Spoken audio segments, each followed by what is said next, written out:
Presentation on found masterpieces. We're going to use a composition technique to find the very best parts of our accidental, beautiful accidents that alcohol ink is so great at creating.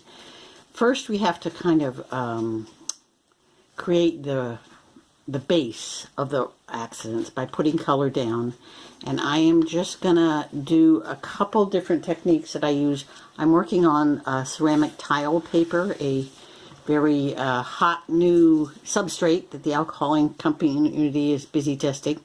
And I'm gonna use canned air, and I'm gonna use my trusty hair dryer that is got a duct taped, whatever this is. It's not a diffuser, it's the opposite, a concentrator on the end, because that works better for me. And I'm going to use an airbrush, and I'm going to just do my best version of wispy techniques, just blowing the ink around. And I'm going to limit my palette. I'm going to, I think that always helps. I'm going to use my crumbled up bottle of Tim Holtz's Crimson, which is my favorite red. I really struggle with reds. And I'm going to also use Tim Holtz's Denim. And I'm going to use my own little bottle from the Pinata Sunbright Yellow, I think. So I've got the three primary colors, and we'll just see how it works. I've also got a nice bottle of well-used, my condiment bottle is one of my favorite things to apply alcohol with. And with the wispy blowing around technique of alcohol ink, more alcohol is better. So I thought I was going to use ceramic tile paper, but this is not. This is photo paper, the backside of Staples photo paper. I tried on the ceramic tile paper, and although it is a heavenly surface, it turns out that I don't know exactly how to get this particular technique on ceramic tile paper. And by particular technique, I mean these kind of distinct lines that form. And if you have some experience, you probably recognize that a whole bunch of pigment was at that edge, sort of the far point of the wave is that really dark red. It was moving up wet over something a layer below. Here's some other versions of that where you get very distinct, unusual lines. And that technique, I'm sure all of you have made very unusual, distinct lines in alcohol ink. How can you not? But I was not getting that on the ceramic tile paper. So this is what we'll work with, this particular piece. But before I do that, just for those of you that maybe can't or haven't had experience with making these kinds of lines, I'll just give you a really quick version of how to get these kind of lines on photo paper. Here we are with a tiny little piece of paper, just to give you a little bit of a sense on how to create some beautiful accidents.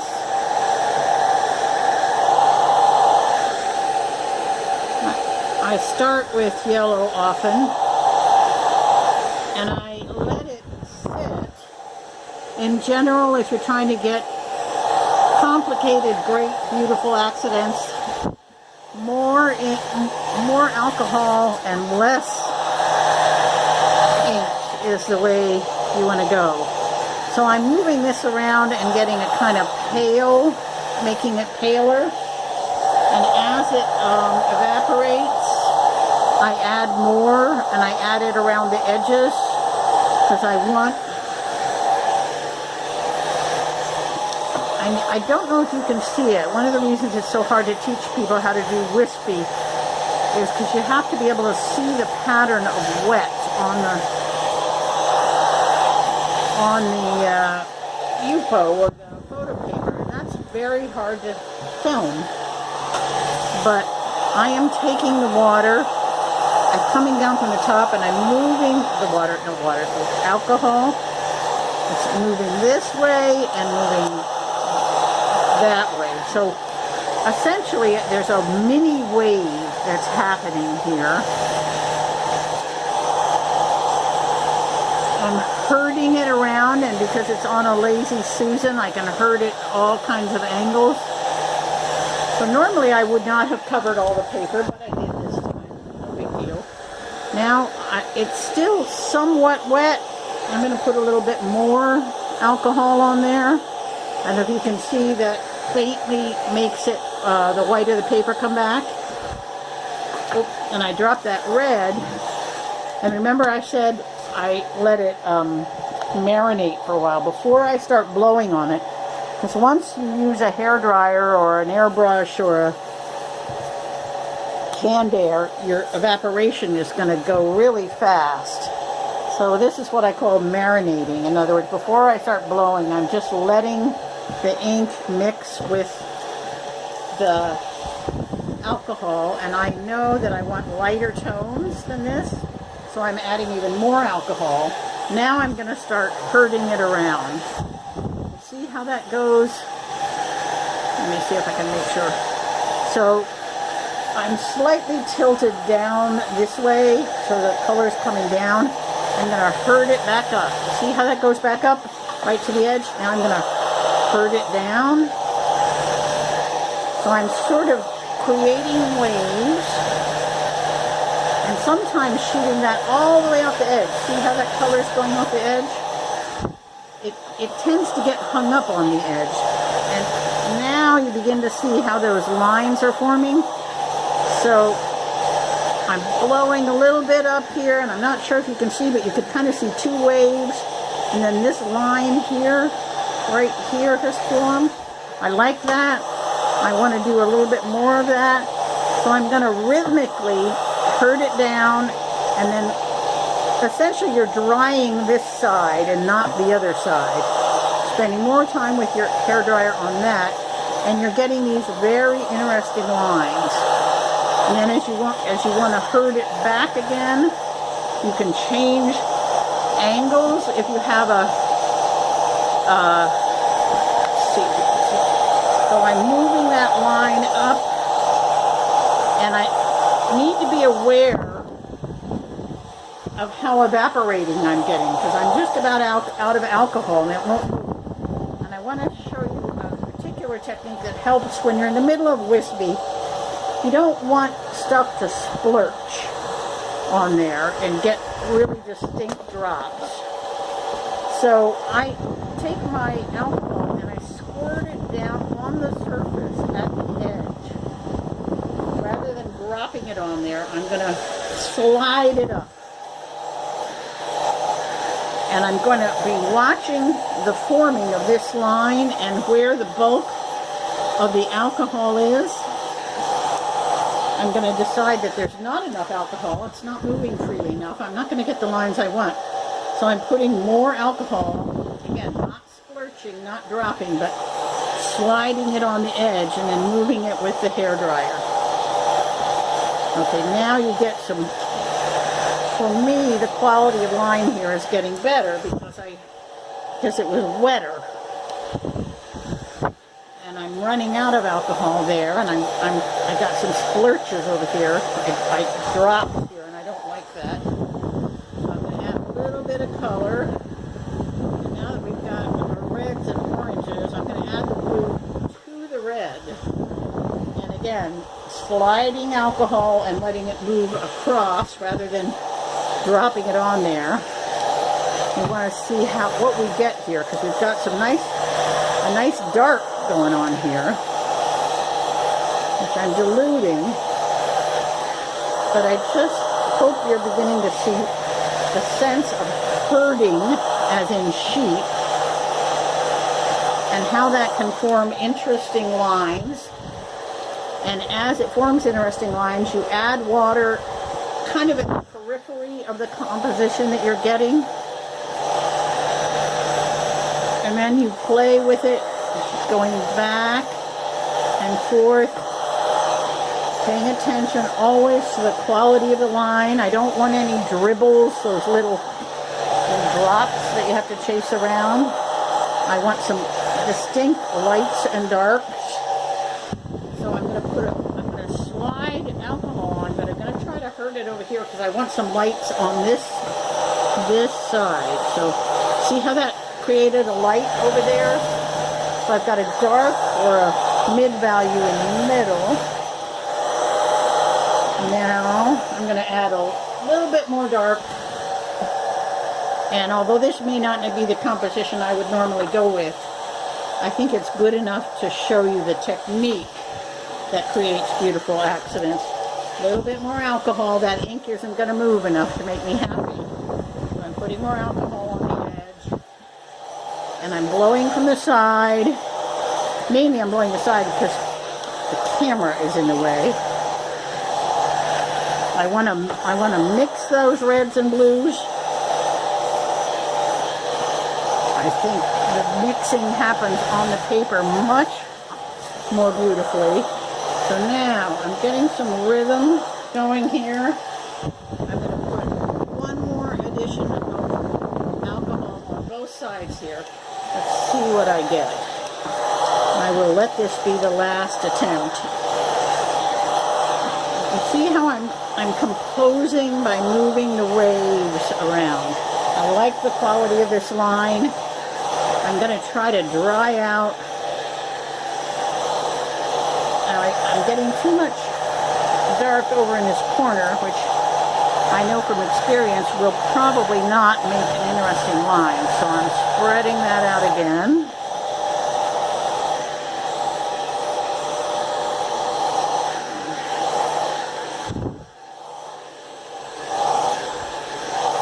And I don't quite know how to explain it to you, but if you start at the point that the ink has turned to kind of a milky thickness, it's no longer watery, it's more milky. It's moving, but it's moving more slowly. My experience is if you go back and forth from one side to the other, and then maybe some turning, that's when you get these really lovely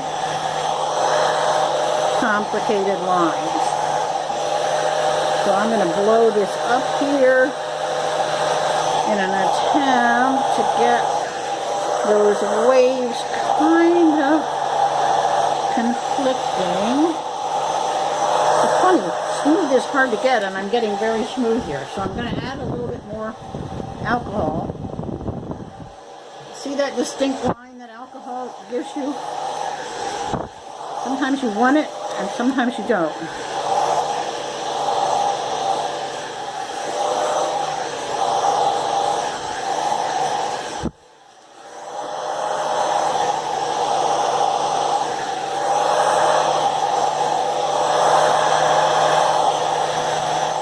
I'm going to turn this hairdryer off.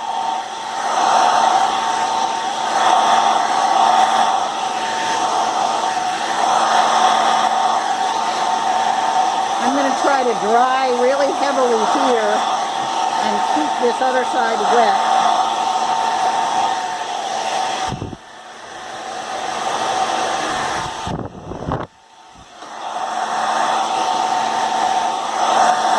See, I'm getting interesting lines.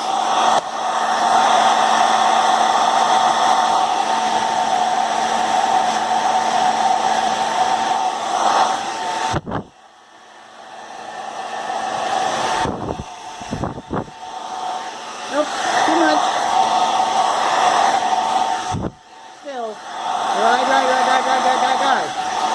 Wet, wet, wet, wet, wet, wet. Dry, dry, dry. Closer, closer, closer. Wet, wet, wet, wet. Add alcohol. Add alcohol. Oops.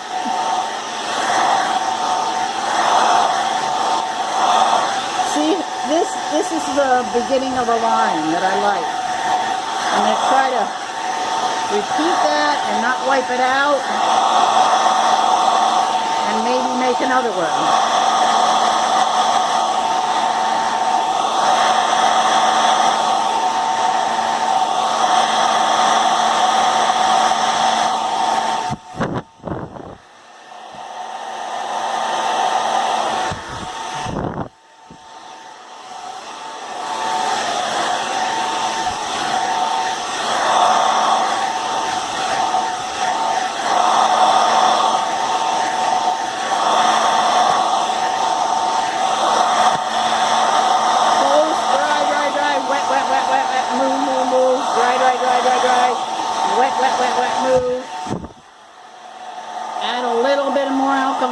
carefully, very carefully hit that with a dryer. Don't let it overrun everything you've done. Find the wave and move the wave.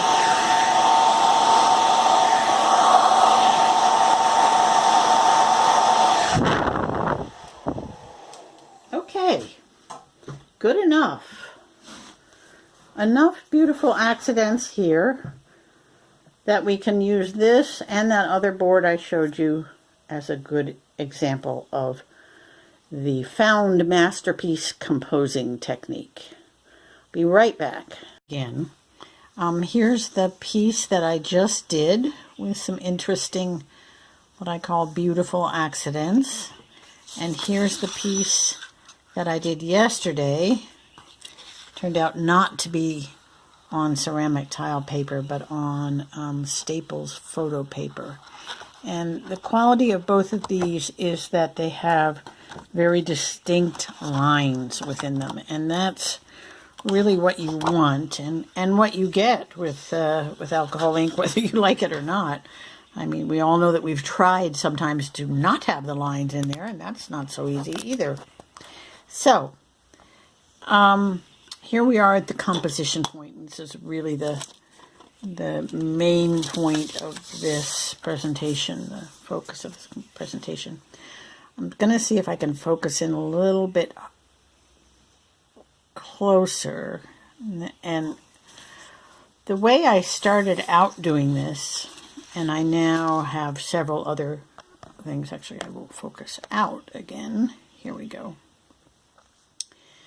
I kind of accidentally, I think I had these strips of white paper near me. I had been cutting up, I don't know, hand-printed business cards or some dumb project that I was involved with. And I just had some strips of paper. Nothing fancy. They were the ends of something on my paper cutter. And somehow I got to a point where I just kind of accidentally created a frame. And I went, ooh. So instead of seeing this whole thing, the white strips accidentally fell, and I'm just going to throw them there, on a particular part of the painting. And I don't know if your eye works the way mine, but I see this, and it is a completely different work than the whole piece. My eye goes all over here. I don't think, as a matter of fact, when I was composing this, it's almost opposite of what you're taught in composition in art, which is I was not looking at this whole sheet of paper. I was trying to get real interesting, precious parts of it, because I knew essentially that I was going to become a scavenger, that this was not one painting, but this was a large field out of which I was going to find many paintings. So if I look at this, I'm going to bring this up a little bit and you see the whole thing. So that's the top, moving down to the bottom. And to me, there's several really interesting things in here. This area is interesting. There might be something up here on this line. This might have something in it. This might have something in it. And this almost definitely has something in it. So I'm going to look for the smaller mini masterpieces hidden within this painting. I think it's very much like Where's Waldo, which is, where's the good painting? I know there's a good painting in here somewhere. So I'm going to put my 4, what I call composing strips down. And just right now, I'm going to go with where my eye pleases. And it's interesting because I was starting to focus here, but my eye instantly went up and liked this right here. So that section of the line grabbed my eye. If I open this up like this, I don't like that so much. Now we're getting into the rules of composition, and those are very, very complicated. I know a few of them. I've probably forgotten more, but I would generally say, for instance, this is not a composition that pleases me. So the main way that I compose or decide when a good composition is when my eye is happy, and I can't probably divide that into any further analysis. I suspect everybody has that. Probably some people have more of a knack for it than others. I think I have a medium, maybe a B- knack for it. But I will tell you that if I move these strips around, there are some things that instantly grab me and my eye wants it. Just yes, very strongly yes. And I had seen this, so I like this. I really like this. I don't like this, but if I cut that off, suddenly that edge becomes way more interesting to me. I'm going to move this down, see if it gets better. Yeah, I think that's a little better. To me, this is beginning to look like a rose edge, the edge of a rose petal. So I'm going to alternate and take the strip out, move it back in. And my experience is that you just know when it's right. Your eye says yes. And this is where my eye says yes. Sometimes I ask myself in my head the same thing as when you're going to the doctor. If you wear glasses, you know that they give you one lens and say, better, worse. So I would say, is this better or worse? And for me, opening this up, my eye is led down there, and yeah, I don't like that nearly as well. I like this a lot. So that might be one composition that I would cut out. Now, you're probably asking yourself several questions. One is, how do you know? I'll give you a couple rules of composition, and they're probably not all of the rules, but there is a rule of thirds, which is if you have a rectangle composition, let's say here, they will tell you to draw a line 1/3 of the way across, 1/3 of the way across, and then 1/3 of the way across, and 1/3 of the way across. And where the X's meet, so approximately, if I were to find the thirds point, that's what I call it, I don't know if the design people call it that, if I had drawn two lines separating it into thirds vertically here and two here, and my eye can approximate that because I do not want to draw pencil lines on this. Well, number one, I would take this down so that you weren't having that little funny corner there. So the points of thirds are about here. And what they often say is if you want a focus for your eye, put it in one of those 4 points. And for some reason, that just pleases people. So I think this right here should be the focus of this painting. And this is backwards. It's very odd to have the painting and then choose the crop. That's not how we normally are composing paintings, but it's a way to do it. And the nice thing is it's a way to discard all the bad compositions and find the one good composition. So if I do that, and I think of this as the focus of my composition, that is approximately at one of those places where the lines dividing it into thirds horizontally and vertically would cross, right about there, give or take. So they would recommend that.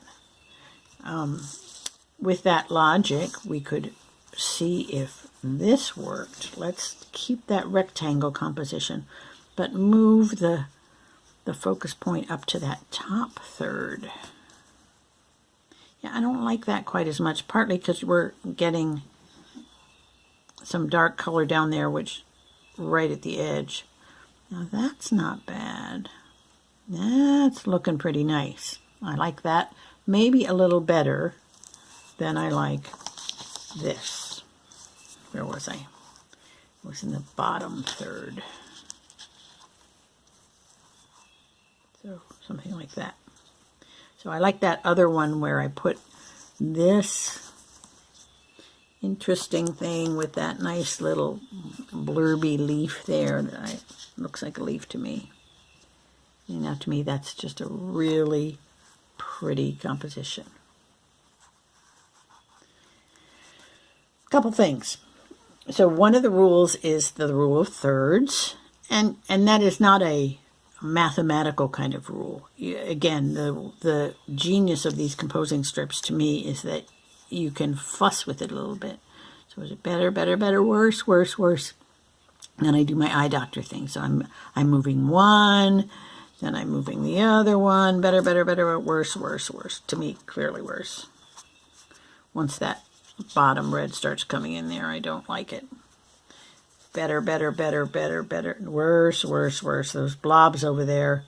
Now your focus point so one of the things you need to know is what the eye does. And the eye almost always, there's certain things in a composition that will grab the eye. And the area of strongest contrast, the lightest light next to the darkest dark, will always grab the eye. And that is here. So if I start moving this over here, my composition goes dead center. And that is generally not considered a good composition. Dead center. The eye finds that not as pleasing, not as boring. Another rule of composition is to not lead the eye off of the picture. So that's why if I pull this down here, then I'm getting competition for where my eye wants to be. It isn't so clear to me with this composition that my eye wants to be here because there's a lot of contrast here. And do I want my eye to go maybe here, back and forth, and then, oh, that's leading me all the way off? Nope, I do not. My eye is not happy that way. If we take that back, to me, that's a much more pleasing composition. So within this 1 8.5 by 11 sheet, if I clear off my composition strips, I might very well get 10 or 20 smaller paintings. One more rule of composition, and I don't quite understand it, but you can look it up, and I think it's important. It's called the golden mean, and it has some mathy things to it, but essentially I think the Greeks found that there's a 2/3 to 1/3 relationship, and that may be related to the rule of dividing you into thirds too. But essentially, if you divide a line by the golden mean, and I believe, I'm sorry, I'm not very well informed on this, it's about 2/3 through, the eye tends to be pleasing. So Google the golden mean. That's another way to compose. But you may be asking yourself, oh, and here we are, completely messing up here. I may have to refilm that. So you may be asking yourself, well, that's all very nice, Marilee, that you can show me this 1 inch by 2 inch painting, but who wants a 1 inch by 2 inch painting? Well, you can do this on a larger scale, but the other question, I actually have an answer to who wants a 1 inch, 2 inch painting, or who wants a smaller composition. I'll show you a couple different examples, but here's one that's easy. So this is the same kind of composition, with a slightly different technique, is a piece of jewelry. I've painted alcohol ink on a tile, and I actually broke the tile and then found the pieces that I liked and thought looked like they had promise. So they're odd shapes. And I painted, I believe what I did is I painted the tile and then I broke it, sort of turning a painting into jigsaw puzzles. And then I resined the pieces. And then I played the same kind of matchmaking about all the pieces, which of course had similar color composition because I'd painted the tile as a whole. And I picked out these two shapes, and they pleased me. And I took some, I used my Dremel to smooth around the edges of the tile. That would be another film that video that I would give you. And I glued with E6000 some jewelry wire, flat wire down here. And I'll add a pin later or a bail to turn this into either a necklace, where I'll put a hanging apparatus here. That's what a bail is. Or I'll put a pin along the back of this. So essentially the answer to why would you want small composition like this is that I make jewelry out of my small paintings.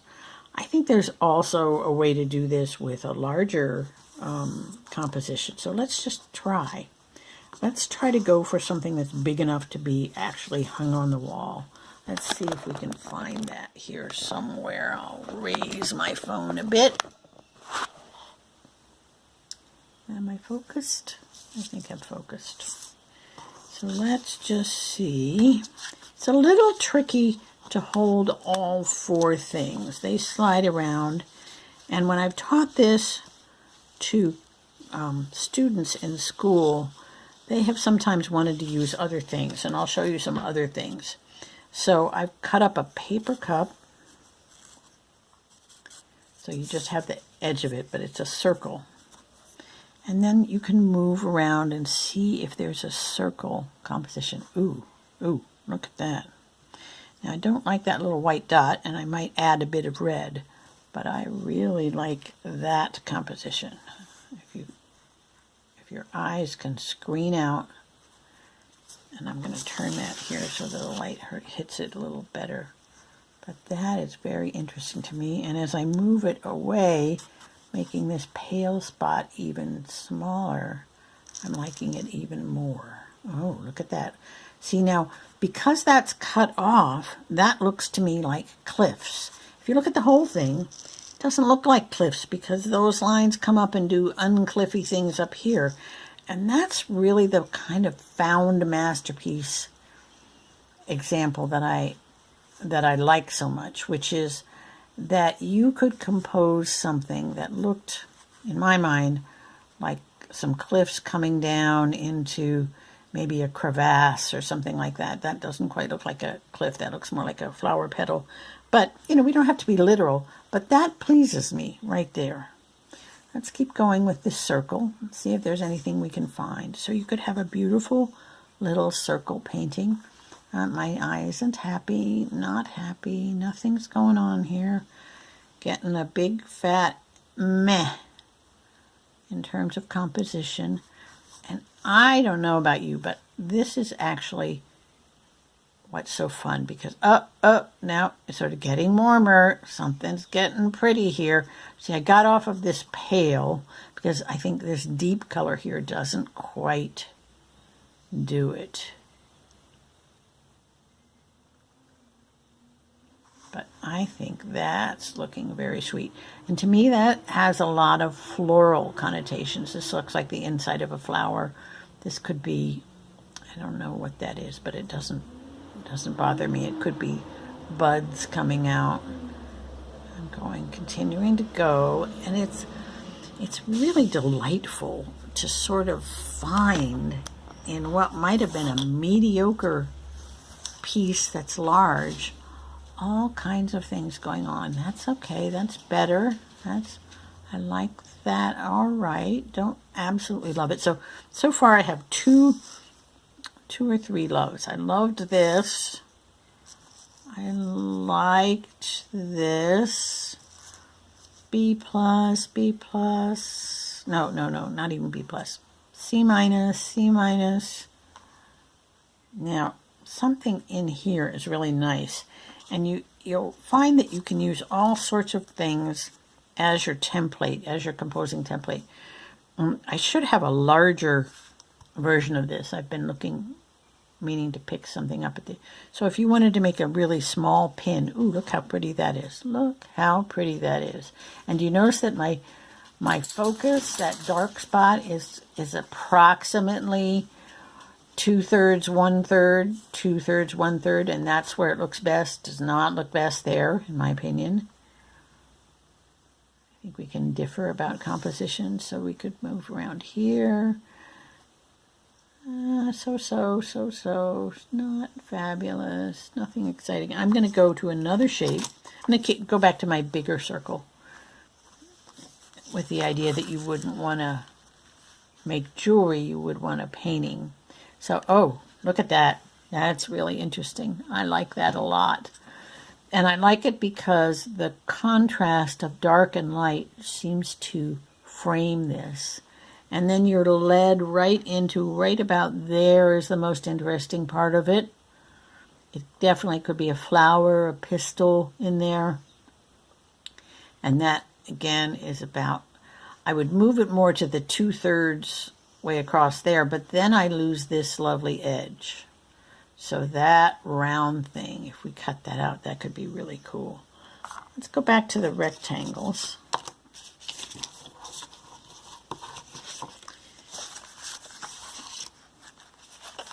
Because I think many things that you end up doing are going to be rectangles. And you could work really big. You could work, you know, on a 24 by 36 thing and then find the paintings within. So I'm looking there. I like that. I like that. What do you think of that? Now, the reason I don't like that composition is because that really interesting yellow blob is way off too far at the corner. Now let's see if we can put that in the 2/3 spot. Well, less disturbing, but I still don't like it. So there's something really lovely going on right in here. So I'm gonna, the thing I like about the composing strips, my students don't like it, I think because they find it too fiddly. But what I like is that I can make any shape I want. If you work digitally, I work in Illustrator, and there's Adobe Illustrator, and there's a way you can change the size and dimension of the canvas. Oh, I just think that's awesome sauce right there. I love that. Surprisingly, because I was telling you that you shouldn't, that when I leave that whole yellow thing there, then that is too interesting to the eye. But if I let that yellow like that, then where does your eye go? My eye goes somewhat to that, but then is led right down into here. Strong dark here. It might have been better if there was more contrast, then you would definitely have a focus here. But I love the shift in tone right here. I think that really makes it. If you took that blue out, I think that would be a more boring composition. Oh, that's nice. I like that. And look, sometimes when I'm using these compositions, I accidentally find another one. So suddenly, let's look over here. This might be better.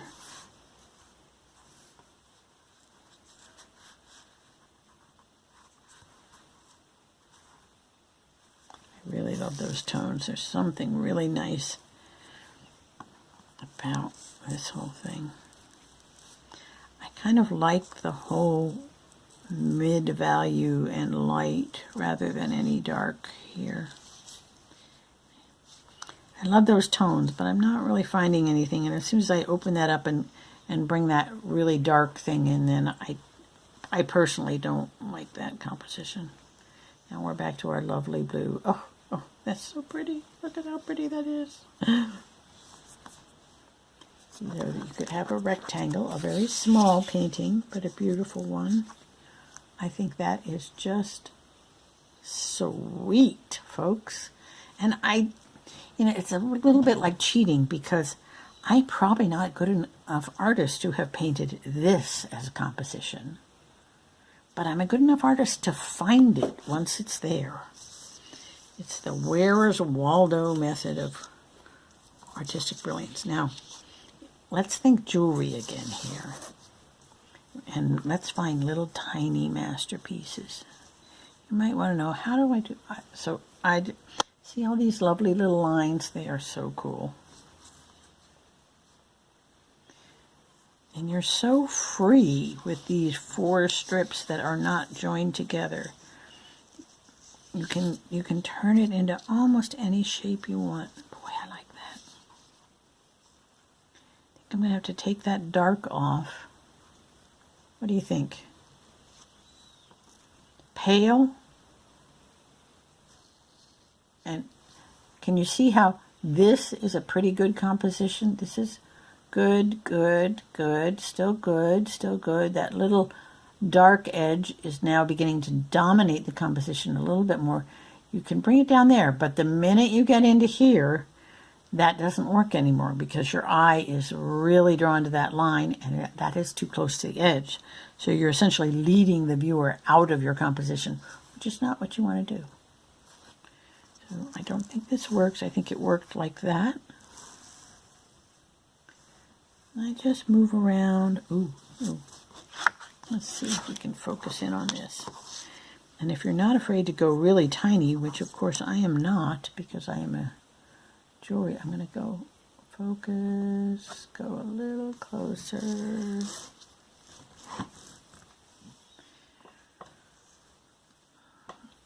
Look at that. What do you think? Not enough contrast?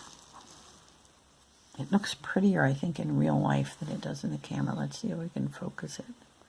You gonna focus any for me? No, I think the camera is blurring that. It's pretty pretty. There you go. I think you've got better focus now.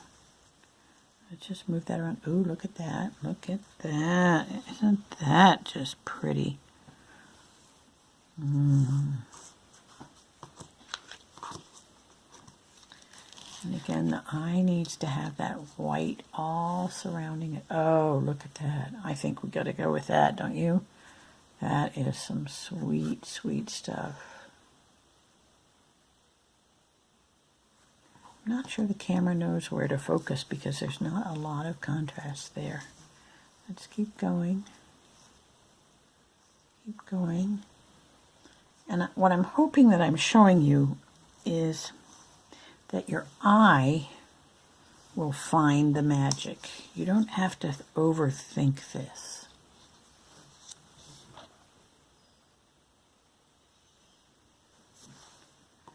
Your eye knows. You couldn't write a term paper, an analytic dissertation about it, but it knows when it's happy.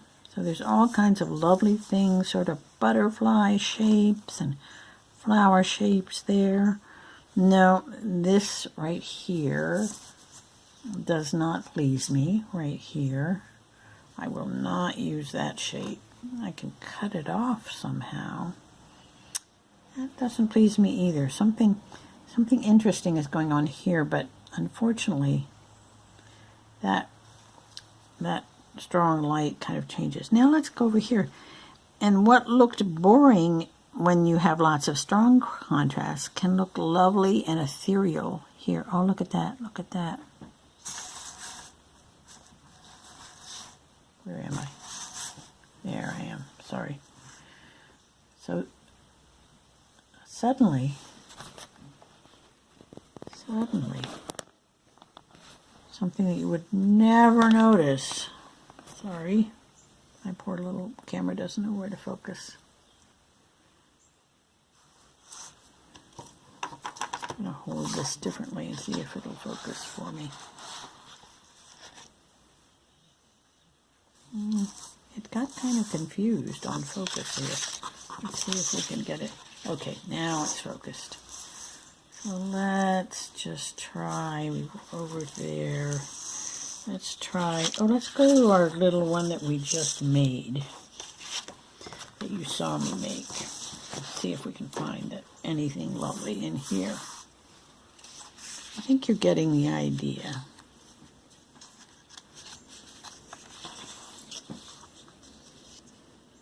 I'm going to take a different shape.